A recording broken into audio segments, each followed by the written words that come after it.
Year old, इतना पुराना है। इससे भी ज़्यादा हो सकता है, पर ऑलमोस्ट अभी हमें इतना पता चला है।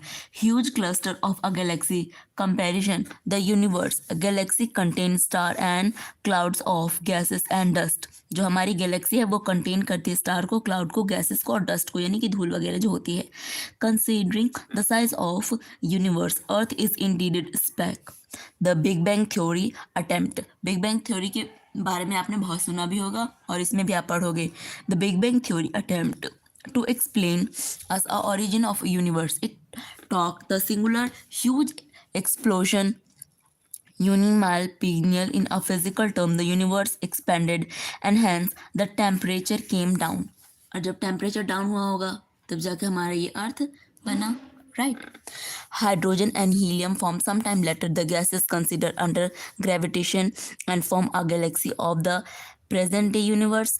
यहाँ पे आपको बताया गया है कि जैसे कि आपका हाइड्रोजन है, हीलियम है, वो फॉर्म हो गए सम टाइम लेटर, कुछ एक्सप्लोजन के कुछ टाइम बाद, और ये गैस के फॉर्म में कंडेंस हो गए ग्रेविटेशन की वजह से और फॉर्म हो गए हमारे गैलेक्सी प्रेजेंट डे जिस यूनिवर्स से हम रह रहे हैं।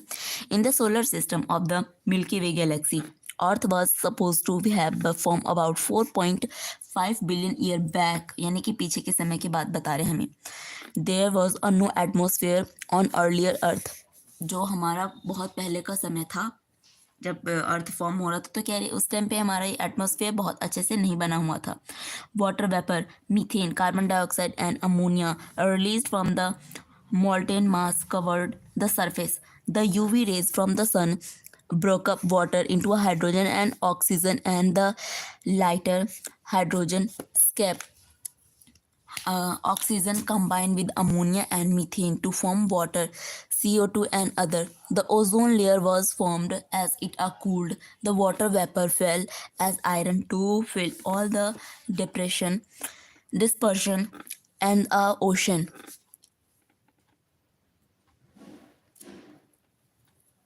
Life appeared 500 million years after the formation of a Earth, that is almost 4 billion year back.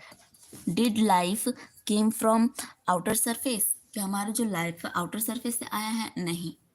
देखो, क्योंकि some scientists believe that it came from outside. Earlier Greek thinker thought unit of life called spore. जो हमारे Greek के scientist थे उन्होंने पहले सोचा कि जो हमारा ये अर्थ जो है वो क्या है, यूनिटी है एक स्पोर का, were a transfer to a different planet including earth. यहाँ पे है panspermia is still favorite idea for the some atmosphere. For a long time it was also believed that is life come out of a decaying and a rotting matter like straw, mud, इन सब चीज़ों से etcetera. This was a theory of spontaneous generation. Louis Pasteur by a carefully experimentation demonstrated that life come only from a pre-existing life. कुछ लोगों का मानना है कि life पहले से एग्जिस्ट कर रहा था और ये डेवलप हो गया। He showed that a pre-sterilized flask life did not come from the killed yeast. और ये मरे हुए इससे तो बिल्कुल भी नहीं आया। while the another flask open to air. दूसरे को हम चेक करते तो new living organism arrows from the killed east. लेकिन न्यू ऑर्गेनिज्म आ रहे थे मरे हुए आपके east. Spontaneous generation theory was dismissed once and for all. However, this did not answer how the first life word came on earth. ये भी mystery he है, पर हमने जितनी सारी कॉन्स्पिरेसी थ्योरी बनाई हैं उस हिसाब से तो ऐसे ही हमें लगता है, ठीक है।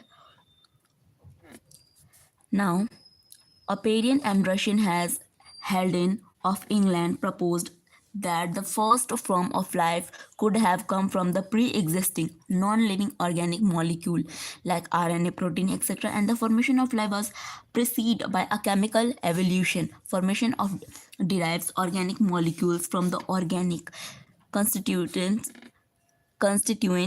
The condition on the earth was high temperature, volcanic होता है, स्ट्रोम होता है, रिड्यूस करता है किस चीज़ को, एटमॉस्फेयर कंटेन करता है CH4 को, NH3 को, ठीक है। 1953 में अगर हम एक और न्यू साइंटिस्ट को देखते हैं तो उसका नाम था SL मिलर। ये एक अमेरिकन साइंटिस्ट था जिसने क्रिएट करा था सिमिलर कंडीशन